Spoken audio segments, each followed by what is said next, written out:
In a town called Zibo in China, there was a big bridge where a car was parked. Inside, a couple was making out and not paying attention to anything around them. The radio was on, and they heard about some wild animal attacks happening in the city. Suddenly, the man stopped paying attention to the girl and showed interest in the news. This man was Peter. All of a sudden, their car got smacked by something big. Peter grabbed his rifle and shouted, but no one answered. When he went back to the car and was about to start it, he saw a huge wolf ready to pounce on him. Peter hopped out with his rifle, but once again, no one was around. Next thing he knew, a werewolf attacked and killed him. The wolf then took off into a field. After that, someone who had been watching from afar called the church. 10 days back, there were 2 cars on the highway. One of them belonged to Bob, a big shot at a company, and also a sneaky businessman. Bob was suffering from a rare genetic disease, and the only cure was a serum made from the blood of a natural werewolf. His secretary, Jenny, was confident that they had finally found the cure, and that Bob would soon be back to his old self. In a different car, this guy named Kent was knocked out and tied up. He grew up as a mercenary overseas after being orphaned, and he was born with werewolf syndrome, which gave him crazy strong physical abilities. He used to work for Peter, but then he got sold to Bob, who wanted to use his genes to cure his illness and offered him a cool $1 million for it.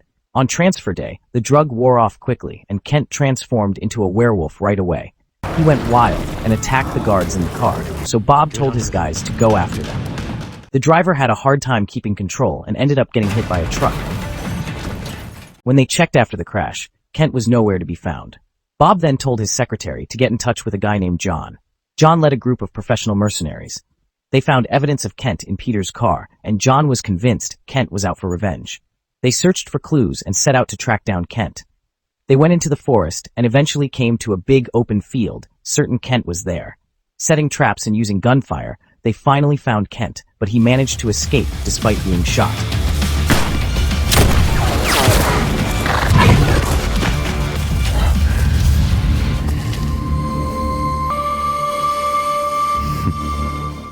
All they found was a bit of blood, and then Kent was gone.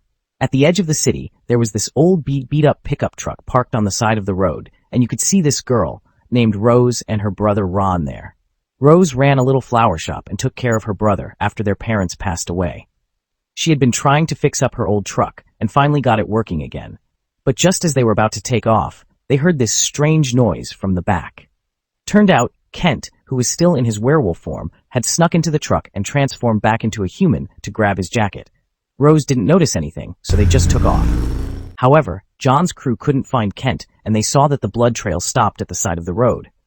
Rose and Rob got to their shop on the edge of town near the train tracks. She then unloaded the pickup. Just then, the TV was showing news about some crazy creature attacking the city. Rose got mad at her younger brother for sitting there watching TV instead of helping out, but he always had some excuse for not pitching in. So Rose had to do all the work by herself.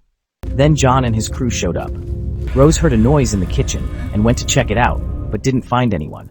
Then she heard it again and finally saw Kent. He attacked her and then let her go. Rose and Ron were scared and asked who he was. Suddenly, there was a knock on the door, and it was their neighbor, Mrs. Jane. She heard all the noise and wanted to make sure they were okay. She tried to come in, but Rose acted like nothing happened and scolded Mrs. Jane for meddling. Then she shut the door. So Kent had Ron in his grasp.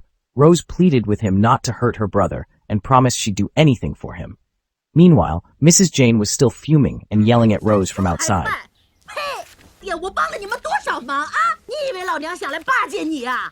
When she finally stormed off, she made friendly gestures toward some people standing nearby, but they just glared at her without saying anything. She got weird vibes from them and decided to sneak a peek from the window after they left, only to see that they had already gone. They were actually outside Rose's shop and getting ready to come in. When Kent heard that, he let go of Ron and bolted. Rose hugged Ron right away. When she opened the door, someone had a gun on her. Kent was trying to escape, but those people had surrounded the place. They went into the house and started searching. John's partner said they didn't find anything. Rose was scared and hugged Ron. They were puzzled because they knew Kent was inside. John's guys outside spotted the cops coming, and it was all because of Mrs. Jane, who tipped them off. The cops banged on the door and barged in. They looked around, but Rose and Ron were gone. They got suspicious after seeing a cigar on the table and pulled out their guns to search the place. All they found was a pot of boiling water on the stove.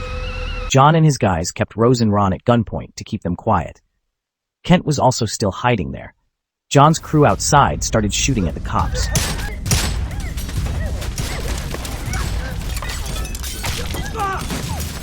When Kent saw this, it reminded him of his past when the family he was staying with got attacked by bad guys. He wanted to help Rose, but John shot him with something to make him unable to move. Before they took off, he told Mrs. Jane to call an ambulance for the hurt cops. John and Kent took off in a hurry. One of John's guys asked if Kent was actually a werewolf. John just said it wasn't their concern, they just needed to arrest him. Then, Kent woke up and started attacking out of nowhere. It was chaos in the car as they fought it out.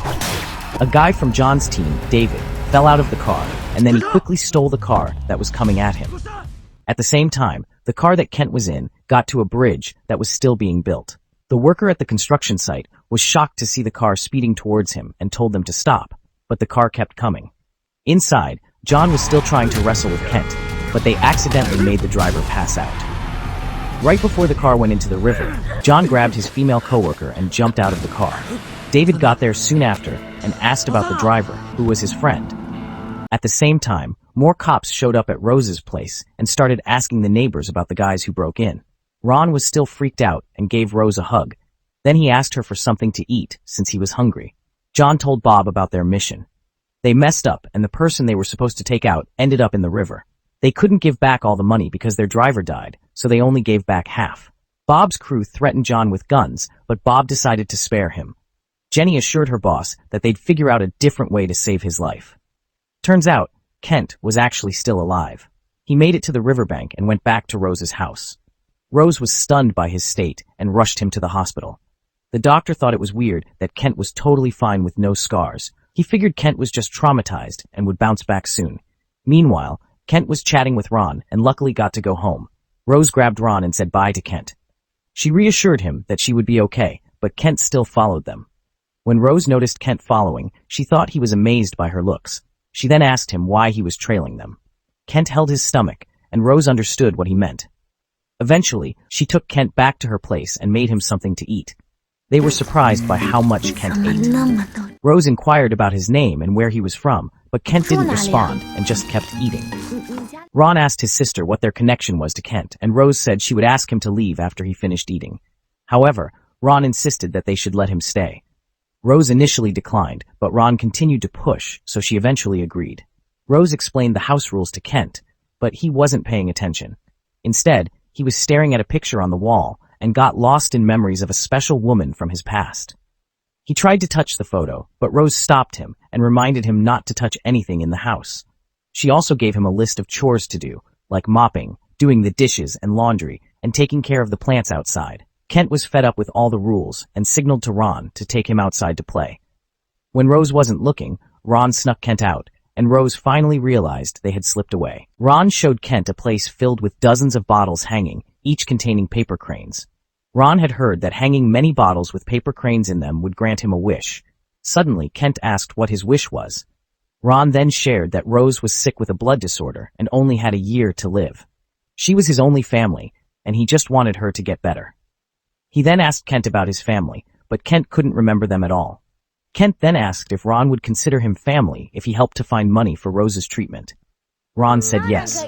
That night, Rose was busy watering her plants when she suddenly felt sick again. She felt dizzy and passed out, just like Bob did when he was sick.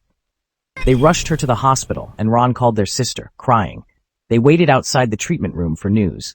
Kent's memory was coming back, and he realized the family had been really good to him.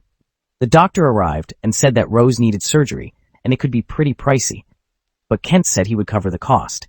Kent was brainstorming ways to make some cash. He remembered hearing about a fighting arena on the radio and got an idea. He decided to sign up and was even given the option to take on the defending champion for a chance to win even more money. Kent agreed to the challenge and was ready to take on the champion. At last, it was game day. In the underground arena, the host greeted the crowd and the gamblers. Turns out, the arena was owned by Bob. The crowd went wild with excitement. The host introduced the reigning champion, Tiger, who strutted in with an air of confidence, and the new challenger, Kent. The host announced that there were no rules, and it was a free-for-all until someone surrendered. All the winnings would go to the victor. The bell rang, and the fight started.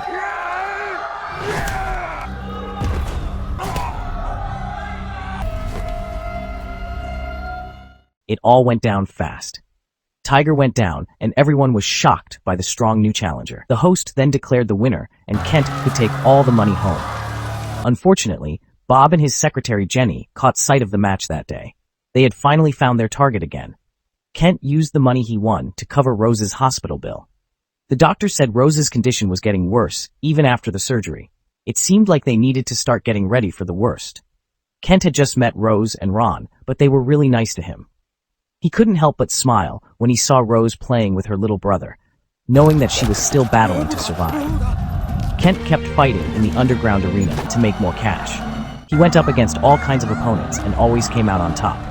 And after every match to defend his champ status, he always visited Rose in the hospital and hung out with Ron. One day, Rose told Kent how grateful she was for his support during a tough time, even though she didn't really know him.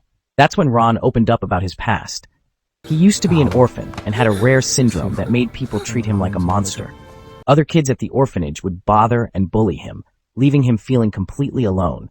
But then a kind woman who worked at the orphanage took him under her wing, always sticking up for him. The necklace he wears is the only thing he has left from her. One day, some folks showed up at the orphanage and killed the nice lady. They took Kent because of his weird condition. They put him through a bunch of tests until he managed to get away and hide in Rose's truck. Then he asked Rose if he could crash at her place for a while. Rose just grinned at him when she heard that, as fireworks lit up the city in the background. When it was time for Kent's next match, the arena manager proposed that he fight against 3 people at once for triple the prize money. Turns out the 3 people were John and 2 of his guys. Bob had tipped off John about Kent and the arena, and he was prepared with his armed crew in case things got messy. The lady host in the arena kicked off the match by getting the audience to place their bets. She told everyone that the fight that day was going to be super special because the champ was going to take on 3 challengers at once. John and his 2 buddies walked into the arena, and Kent spotted them right away. The fight started, and even though it was 3 against 1, Kent held his ground and fought back.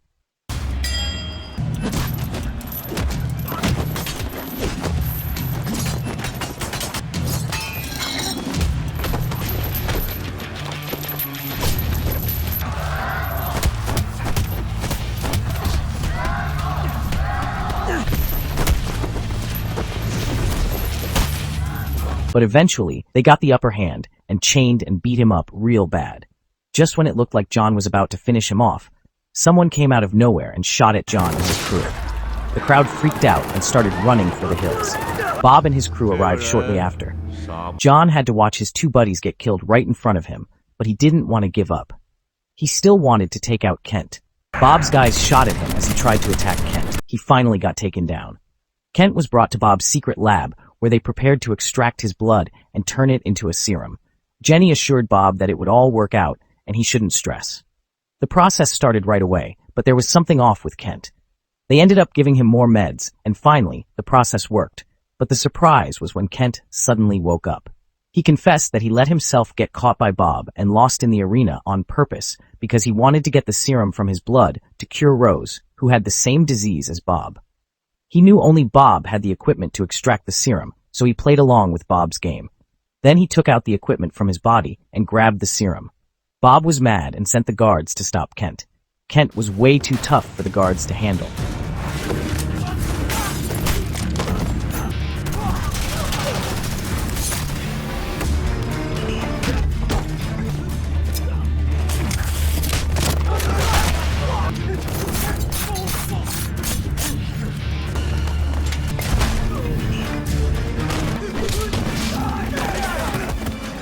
Jenny jumped into the fight and landed a few hits on Kent, but he turned the tables and knocked her out.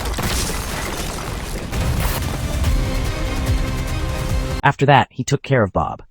Rose had her surgery at the hospital, and it went well. The doctor said she would get better soon, and the foundation would cover the hospital bills. Ron was thrilled to hear this. But Rose couldn't shake the memory of Kent giving her something the night before her surgery.